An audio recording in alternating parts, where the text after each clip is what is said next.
Warning, there's going to be some cursing in this episode. Welcome to the Indie Film Hustle Podcast, episode number 371. The book you're about to read is based on a true story. All the names of the people and places have been changed except mine to protect the innocent and especially the guilty. If you don't believe this is a true story, then I should get a fucking award for fiction. Alex Ferrari. Broadcasting from the back alley in Hollywood, it's the Indie Film Hustle Podcast, where we show you how to survive and thrive as an indie filmmaker in the jungles of the film biz. And here's your host, Alex Ferrari. Welcome to another episode of the Indie Film Hustle Podcast. I am your humble host, Alex Ferrari. Today's show is sponsored by Rise of the Filmtrepreneur, how to turn your independent film into a profitable business. It's harder today than ever before for independent filmmakers to make money with their films. From predatory film distributors ripping them off to huckster film aggregators who prey upon them, the odds are stacked against the indie filmmaker. The old distribution model of making money with your film is broken and there needs to be a change. The future of independent filmmaking is the entrepreneurial filmmaker or the filmtrepreneur. In Rise of the Filmtrepreneur, I break down how to actually make money with your film projects and show you how to turn your indie film into a profitable business. With case studies examining successes and failures, this book shows you the step-by-step method to turn your passion into a profitable career. If you're making a feature film, series, or any other kind of video content, the Filmtrepreneur method will set you up for success. The book is available in paperback, ebook, and of course, audiobook. If you want to order it, just head over to www.filmbizbook.com. That's filmbizbook.com. Today's show is also sponsored by the Make Your Movie Boot Camp. You want to make a feature film but have no idea where to begin. I feel you because that's exactly where I was when I first got started, but I finally decided to stop talking about making a movie and go out and just do it. After working in the business for over 25 years and working with some of the biggest clients and stars in Hollywood, I decided to finally make my first micro-budget feature film that was self-distributed, sold around the world, and I even got a streaming deal from Hulu. It took me years of hard work to learn from my mistakes and to get where I am today. I want to help filmmakers break through their own fears and show them the secret sauce on how to make a profitable film. The Make Your Movie Bootcamp is a 2-day intensive covering on day 1 micro-budget filmmaking and on day 2 the Filmtrepreneur method, where you learn how to create revenue from your feature films. We cover everything from fleshing out your idea, the screenwriting process, finding money, crowdfunding, directing your film, post-production workflows, marketing, film deliverables, self-distribution secrets, and how not to get ripped off by predatory film distributors. The bootcamp takes place March 28th and 29th in Burbank, California, and spaces are limited, so act now. Head over to mymbootcamp.com. That's mymbootcamp.com. Now, guys, today I have a special episode for you.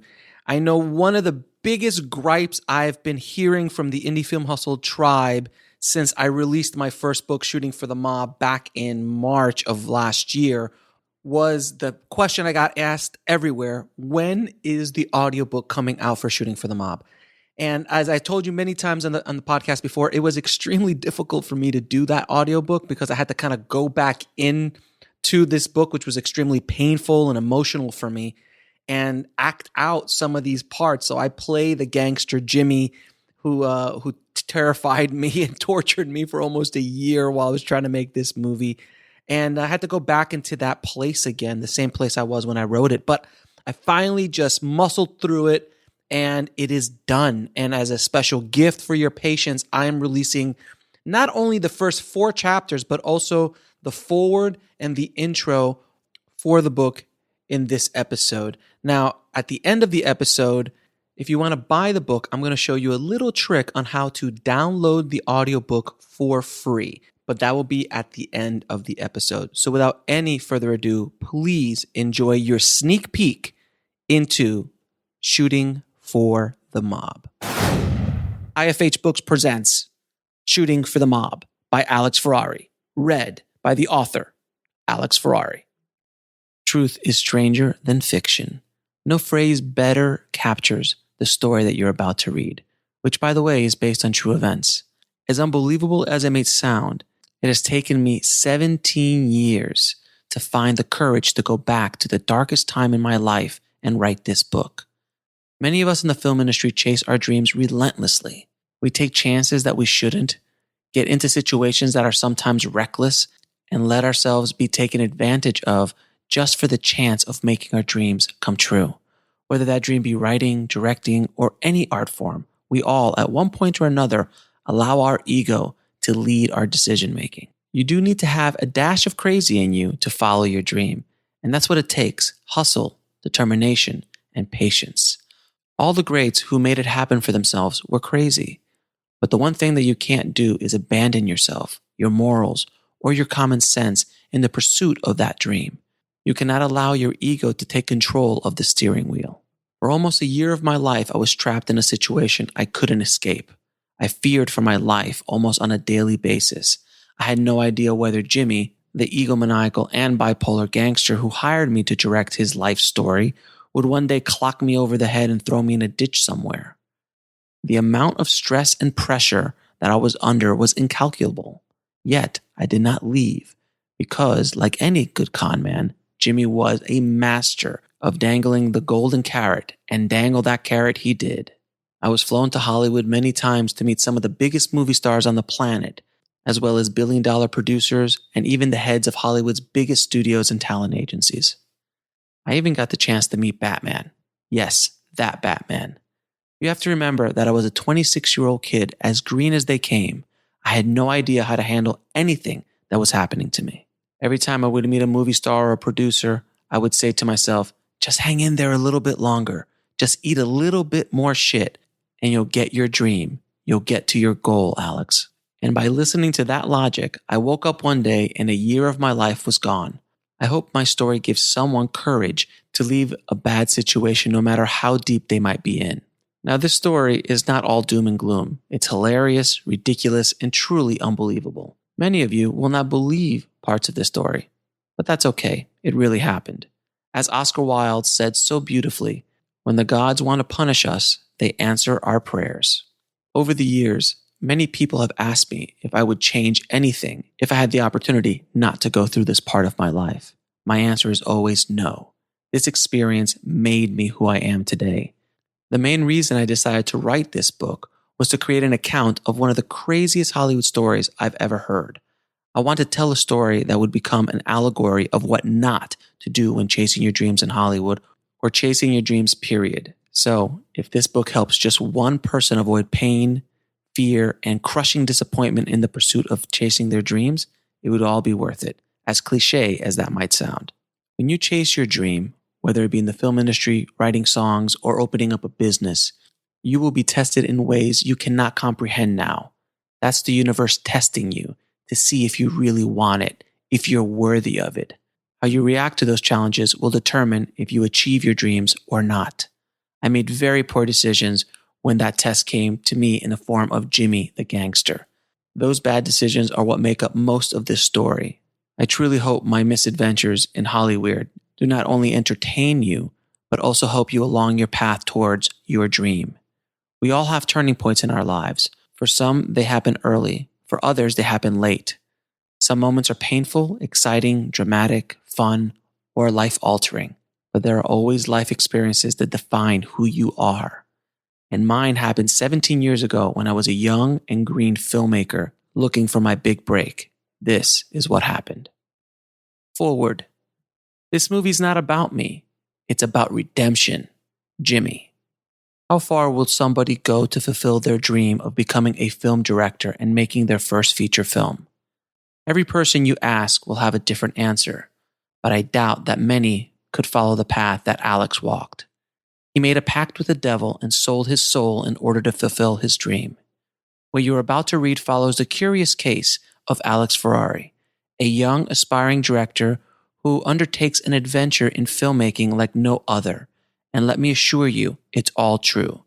To many film professionals, the moral dilemma of putting personal integrity at stake in order to get a movie made always happens at various stages in their careers. For Alex, it happened right at the very beginning. In a way, this experience that brought him to the highs and lows of his own personal and professional existence was a trial by fire that either makes or breaks a human being. Once he went through all the turmoil and survived, Nothing that came later in life matched the magnitude of sheer madness. We'll be right back after a word from our sponsor. And now, back to the show. An absurdity associated with the experience of attempting to make the film You've Gotta Go For It. When you receive a call from a producer who's trying extremely hard to sound legitimate on the phone, but at the same time embodies all those gangster cliches from the small and big screen, you know this is not going to be a normal gig. I was fortunate to receive that call at a point in my career and personal life when being adventurous was very acceptable and even desired. After my courteous and professional request to read the screenplay before committing to the project and then getting hired on the spot, before I even had a chance to read it, I knew this project was going to be one hell of a ride. The film business attracts the widest spectrum of characters like no other industry. That's what makes it so vibrant, unpredictable, crazy, exciting, and wild. The one thing everybody has in common is that they all are pursuing a dream. Everyone on set may have different goals and dreams, but when the person at the helm of the film is following an ego-driven delusion, everyone's dream can easily turn into a nightmare. Alex managed to navigate the stormy waters of You Gotta Go For It, even when it was clear to all that the film would never get off the ground. Regardless of the insanity, the bond and friendship that came out of our adventure in movie making became something much more valuable that stayed with us for a long time. This unique story is for anybody aspiring to break in or is already working in the film business, or anyone following a crazy dream. Even those who have no idea about how Hollywood really works will enjoy this wild ride. It will energize some of you to dive in at full speed into the film industry, while others may run for their lives and stick with being a lawyer, accountant, or doctor. Regardless of what each of us takes away from this remarkable and unbelievable story, we should always remember that deep down, this is a story of redemption, as Jimmy the Gangster kept reminding us during this insane adventure. Boris, the cinematographer. Chapter 1, Speak, and the Devil Appears. You can almost smell the cancer oozing from the walls of this run-down racetrack that is decades past its prime. I walk down a long hallway, the floor, industrial green linoleum. I come up to the service elevator, which looks like a death trap, and press 5. The sounds of clanking and grinding as the doors close would make anyone nervous, but not me. I've been riding this elevator for 7 months at this point. When the doors open, you can see the vast view of an aging racetrack from behind monstrous 50-foot-high glass walls that protect the big rollers from the elements. Seats and VIP boxes stretch as far as the eye can see. Beautiful racehorses are training on the track outside, with the Louisiana swamps as a backdrop. The carpet looks and smells like something out of a 50s Rat Pack casino. The furniture decorating my walk is frozen in time. I swear, I felt like I had just hopped out of a DeLorean with Michael J. Fox. I'm walking to my production office where I'll be having a major production meeting with the film crew of my first independent feature film. The walls are covered in blood red, flower patterned wallpaper that would have been right at home in a scene from Goodfellas. This is my asbestos-filled production office. Yes, I know. I didn't believe it at first either.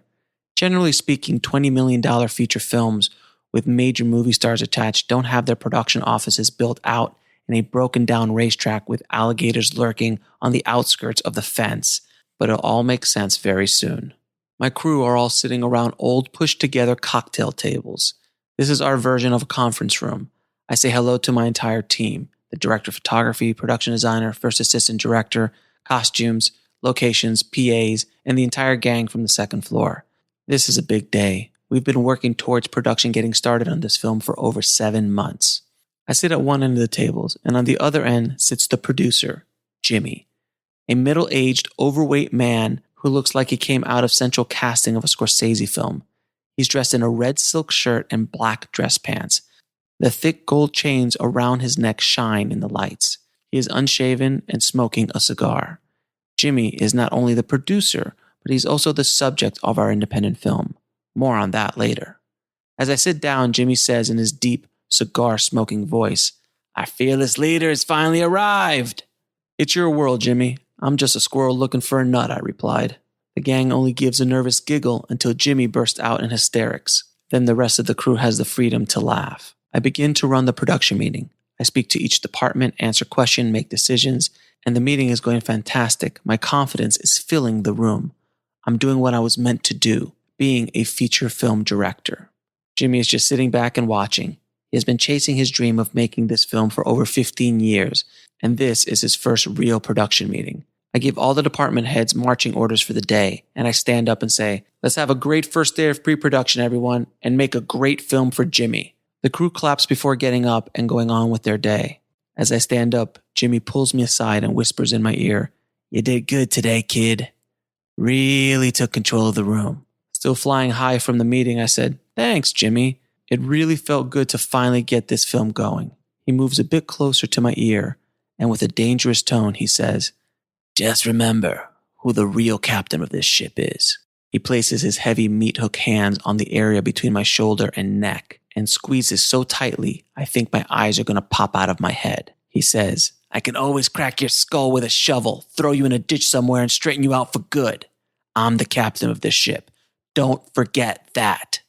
He lets go and yells out to the entire crew, "Let's hear it for our fearless director." The room starts clapping loudly, and Jimmy slaps me on my back as he walks out. I'm left there in pain, scared, and extremely confused. Now, you must be asking yourself how a young filmmaker with no experience directing feature films got caught up with a bipolar, egomaniacal gangster trying to make a film about his life. I've been asking myself the same question every day for months now. Before we get into this crazy story, I think it's important for you to know how I got here. Chapter 2. The Film Nerd. Like many filmmakers of my generation, I was raised in the glorious 80s. My earliest thought of even thinking about being a filmmaker came to me on my birthday in 1982. We were standing in a long line that wrapped around the block in New York City. My mother took me to see a film about an alien who comes to Earth and befriends a young boy. "What are we watching?" I asked my mom. "It's called E.T., the Extraterrestrial," she tells me. I looked at the poster, which at that point was the only thing I knew about the movie, and I began to cry and act up in line. "I don't want to see that. That looks so boring." My mom, in classic style, said, "Well, that's the only movie they're playing in this theater, so that's what we're watching." I wasn't happy, but I went in. After walking out of that theater, my young life had been changed. Steven Spielberg had changed it, as he did for so many filmmakers of my vintage. I ran home, busted open a notebook, and began to write my first screenplay, which went like this. A boy is playing outside with his toys. When he meets an alien, they become friends and play. That's pretty much it. I know, not the most original story ever, but give me a break.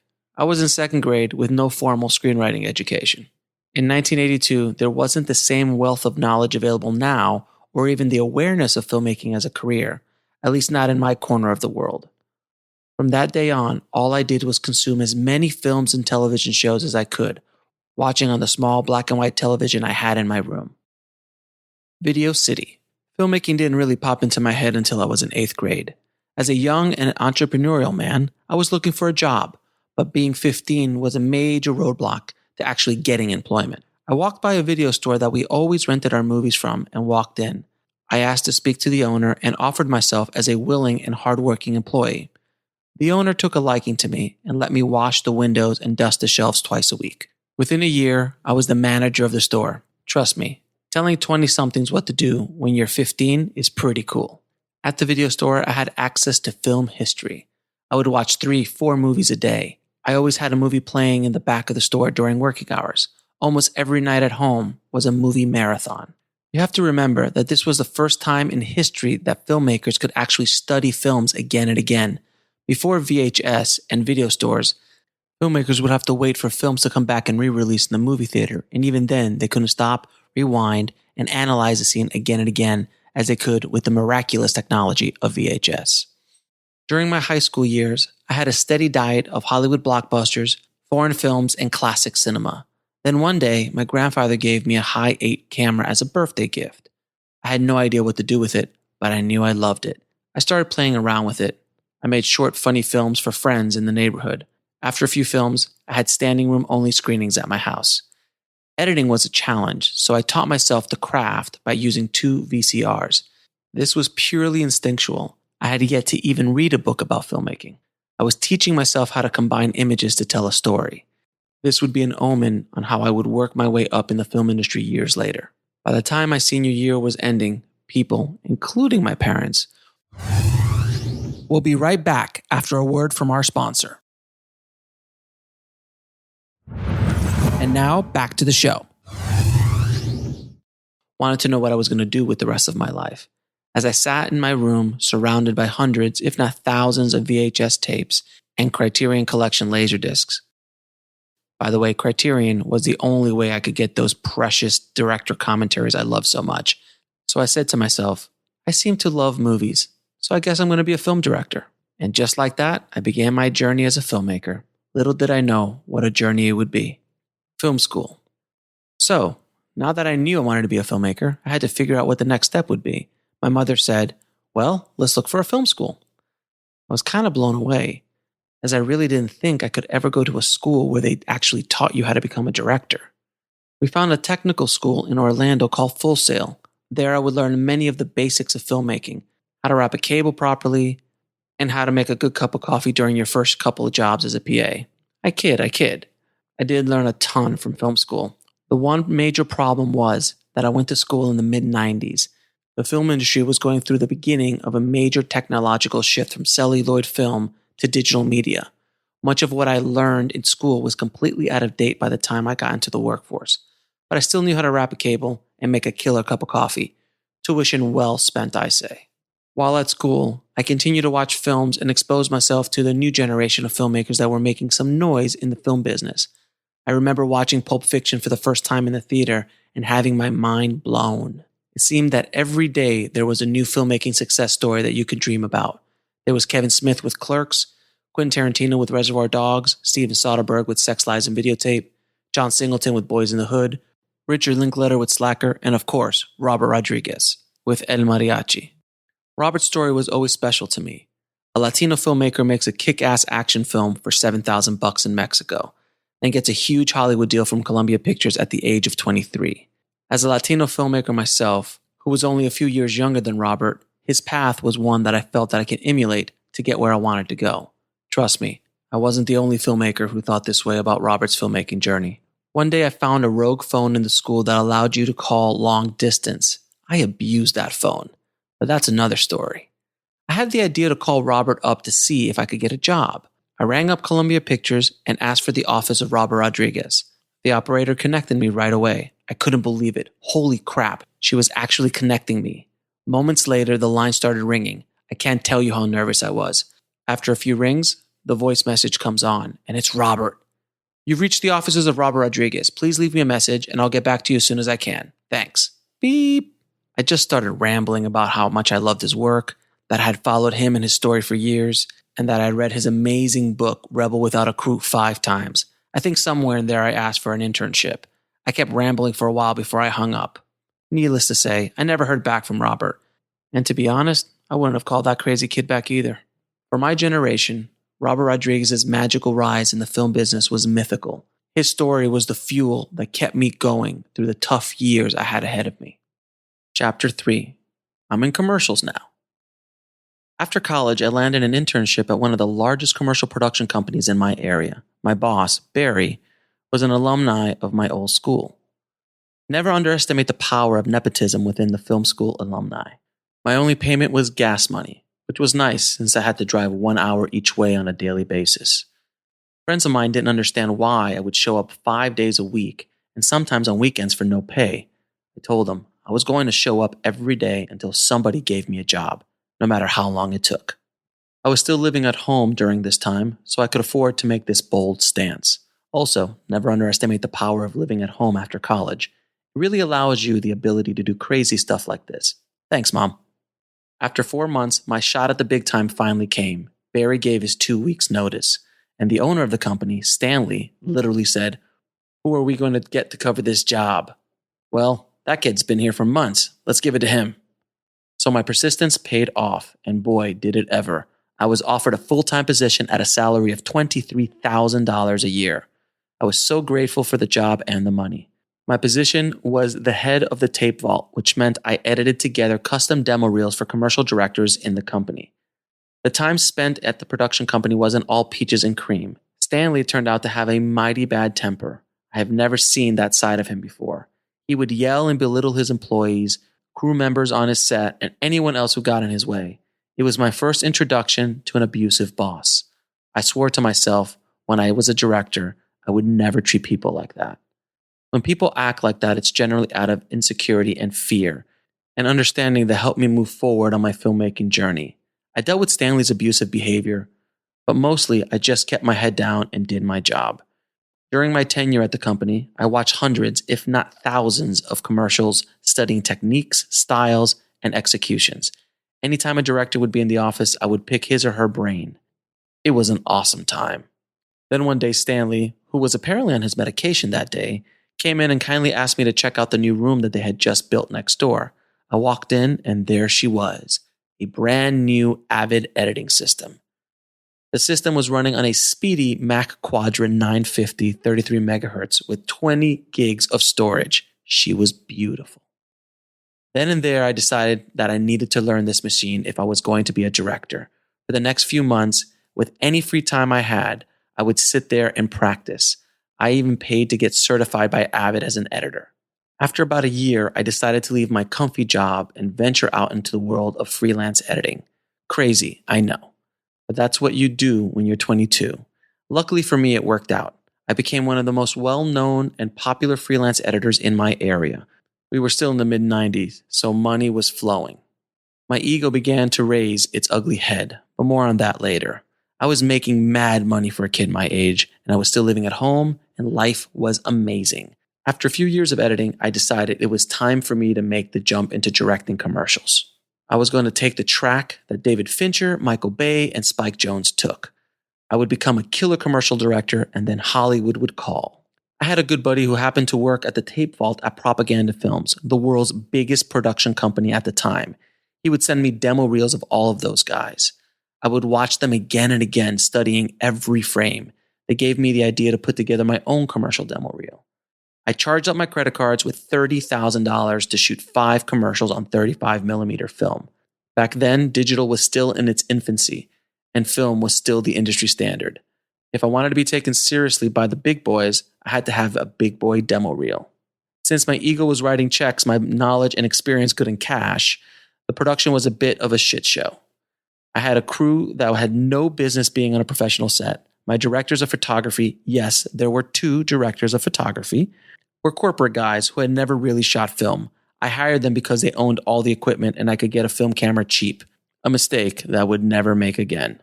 Never hire crew members just because they own equipment. Make sure they know how to use the gear first.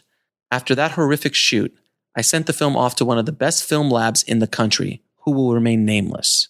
I got a call at 6 a.m., which is never good, and was told that the processing machine had broken down and had lost a lot of my footage. At the time, I was devastated, but years later, I realized it was a blessing. The footage was garbage. The combination of it being my first time directing a big job and the inexperience of the cinematographers was a toxic recipe. So I called my grandfather and asked him for a $20,000 loan to reshoot the lost commercials. My grandfather was always supportive of me, and even though he had no idea what I was really doing with the money, he loaned me the money anyway. I learned my lesson, hired a real cinematographer, a real production team, and we were off. The spots came out great. After I had edited together the demo reel, I said to myself, wait till they get a load of me. Who did I think I was? Jack Nicholson from Batman? Seriously, my ego was growing out of control. I began sending out my demo reel to every major commercial production house in the continental US and waited for the offers to come rolling in. Sending those reels out cost a ton of cash. The demo reels were recorded on industry standard 3/4-inch tape. Add in custom cases and overnight FedEx charges, and the expenses really added up. Of course, my ego told me, I'll pay this credit card off on my first big commercial gig. No worries. Boy, was my ego wrong. I had no real bites on my demo reel. No one was willing to take a chance on an unknown director without a track record, especially one without representation who didn't live in Los Angeles. Considering that I refused to accept any editing work that was offered to me because I was a director now and needed to be available for potential gigs, the bills really started to pile up. Yes, I was an idiot. I swear my ego was killing me. After almost a year of this, I was in major debt. I hadn't really worked a whole lot, and my dream of being a big-time commercial director was gone. I was in a bad place. The film business had given me my first big defeat in the battle to achieve my dream, and trust me, it wouldn't be the last. We'll be right back after a word from our sponsor. And now, back to the show. Enter the con man. When I tell you I sent my demo reel out everywhere, I mean it. There must have been 500 copies of it floating in the ether.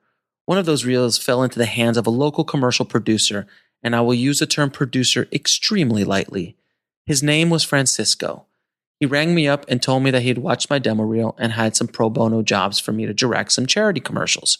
At that point, pay or no pay, I would have taken any chance to direct something. Surprisingly enough, the production went extremely well.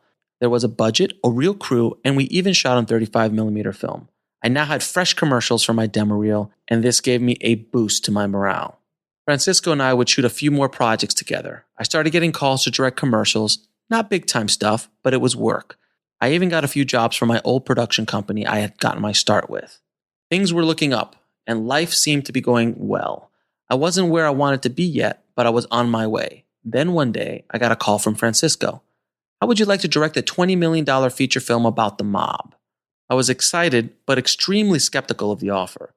Even with my ego a bit out of control, I knew the chances that I would get an opportunity to shoot a film with a budget of $20 million were slim. But that little voice in my head was saying, this is it. This is your El Mariachi. This is what you've been waiting for. Francisco had the tendency to exaggerate, being an ex-used car salesman.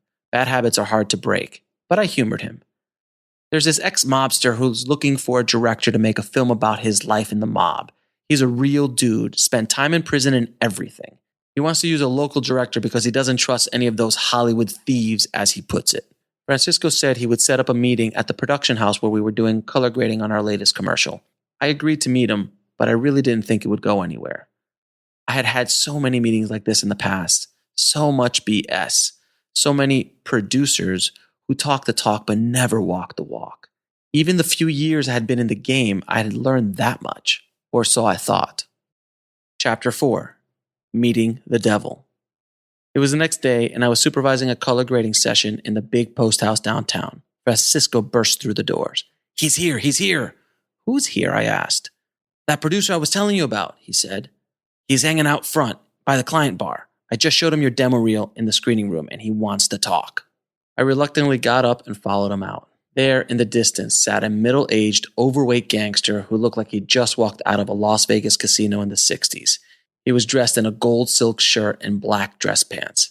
A thick gold chain glimmered in the lights.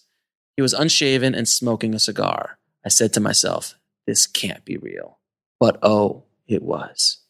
Francisco almost skipped over to him. He was so excited. Alex, may I introduce you to Jimmy? He's the producer I've been telling you about. Jimmy stood up and put his hand out. Pleasure to meet you, Alex. I hear good things. Nice to meet you as well, Jimmy, I said, shaking his hand and thinking it was like grabbing a tree trunk. We sat down at the bar. Francisco excused himself. I'll leave you two movie moguls to it. And with that, he vanished into the color grading suite, leaving the two of us alone. So I hear you're making a movie, I said, starting the conversation. Yeah, I am, said Jimmy. I want to make a movie about my life. There have been too many lies over the years about who I am and what I did. I want to make a film that sets the record straight. I did my time, and now I want to make something that I could show my mother so she knows her little boy done good. I left the life behind. It's really a story of redemption. I sat down and listened. I have a movie star attached already, and I have a few letters of intent from some others. The budget for my film is $20 million. The script is good, but needs a little work. Could you help me with that? Can you screenwrite? Yes, I can definitely help you with the rewrite, I said, thinking in my head, how can I turn this into the next Goodfellas? Jimmy continued. I already had a Hollywood line producer break down the script and schedule it. I also saw your demo reel, and I have to say I'm impressed. I don't impress easy, kid. Thank you, Jimmy, I replied. Is the budget in place? The money should be dropping any day, he answered. Still not quite believing it, I asked, don't misunderstand. I'm not looking a gift horse in the mouth, but why are you looking for local directors to bring your film to life? Why not use someone from Los Angeles? Jimmy paused for a moment. Because I've been studying Hollywood for 15 years. I spent hundreds, if not thousands of my own dollars to get this movie off the ground. You have no idea how much I've suffered for this movie. I don't trust any of those fucking agents, managers, lawyers, studio assholes, none of them. I want a pure vision for my movie, not a vision that's been tainted by that fucking place. You can tell he was getting heated when he started talking about Hollywood. $20 million for a movie like mine is nothing.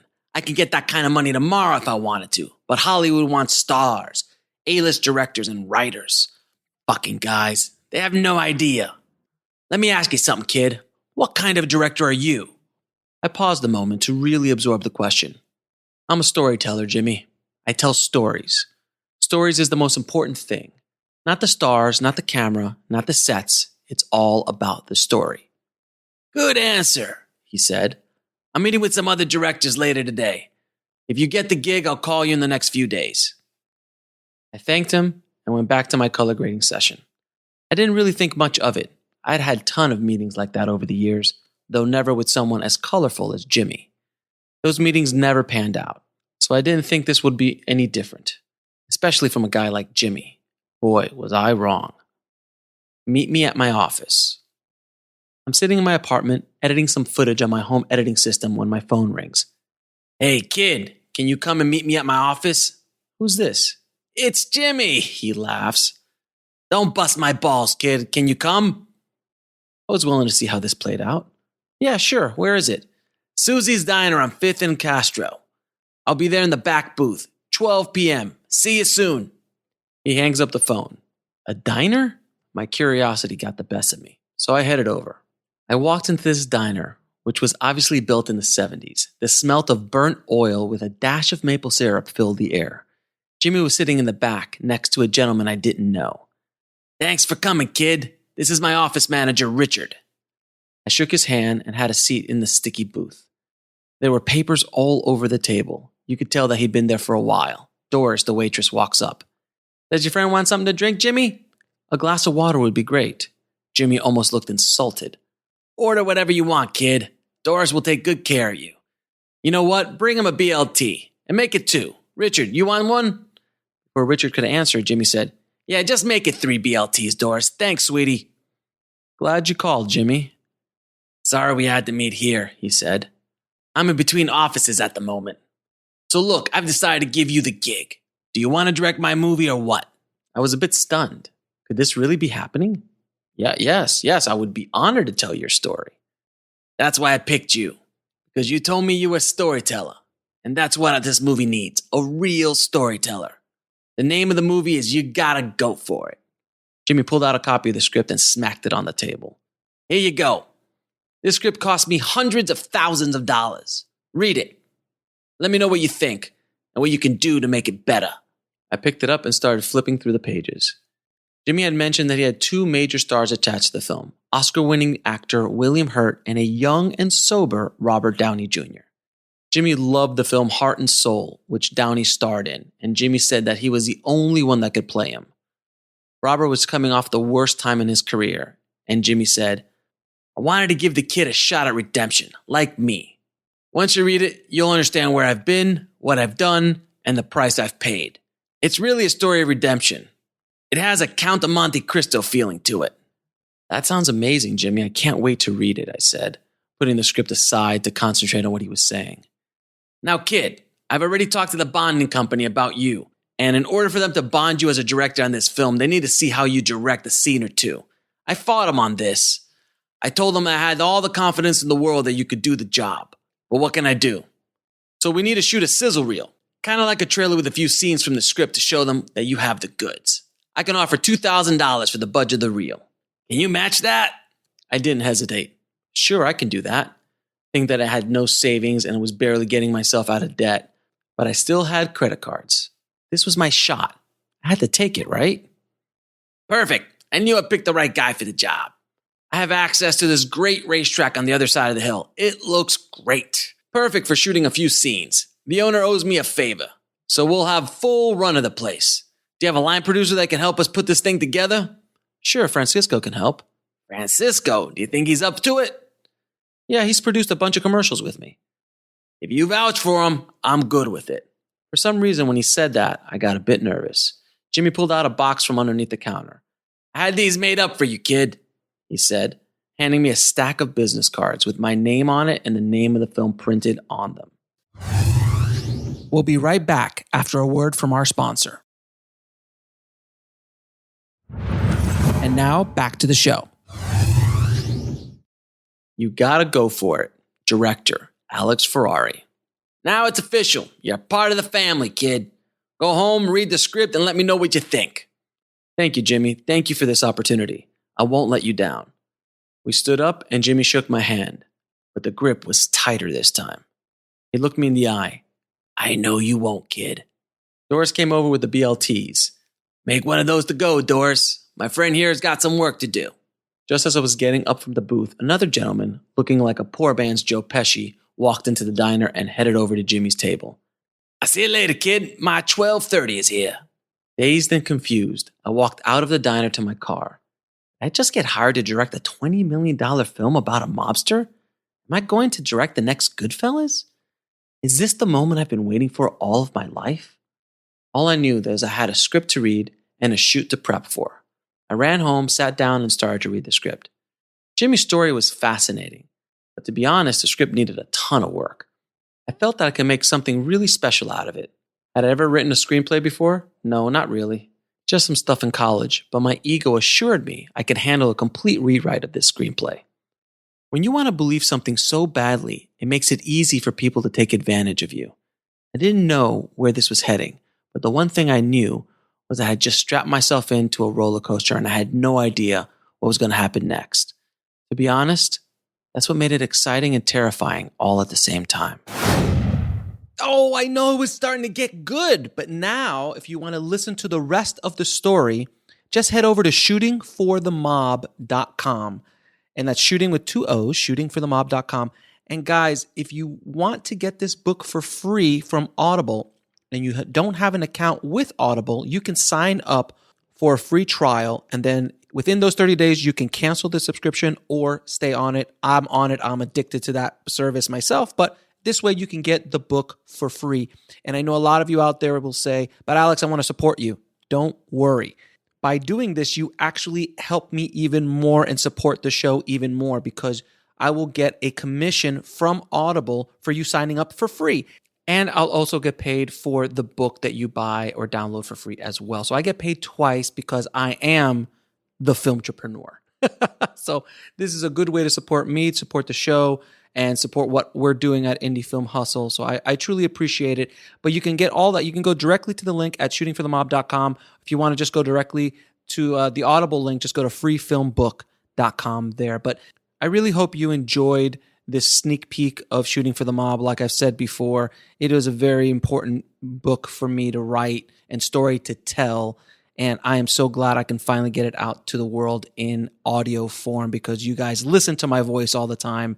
And now you get to hear me tell the story firsthand of how I almost made a $20 million movie for the mob. And don't forget, On the Corner of Ego and Desire is being released January 21st, 2020. So if you want to check that out, please head over to egoanddesirefilm.com. And it's going to be available on Amazon, Apple TV, and of course on Indie Film Hustle TV. And Indie Film Hustle TV will be the exclusive place for the special edition version, including audio commentary, about 2 hours, 3 hours of special features and other amazing content that's related to On the Corner of Ego and Desire, including us breaking down the scriptment. You can see us breaking down the scriptment, talking about the project, and then going and seeing the scene right afterwards. I did a whole bunch of cool stuff for you, so I can't wait for you guys to check that one out. Again, that's at egoanddesirefilm.com. That gives you the links to anywhere you want to see it. Thanks again for listening, guys. As always, keep that hustle going. Keep that dream alive. And I'll talk to you soon. Thanks for listening to the Indie Film Hustle podcast at indiefilmhustle.com. That's INDIEFILMHUSTLE.com.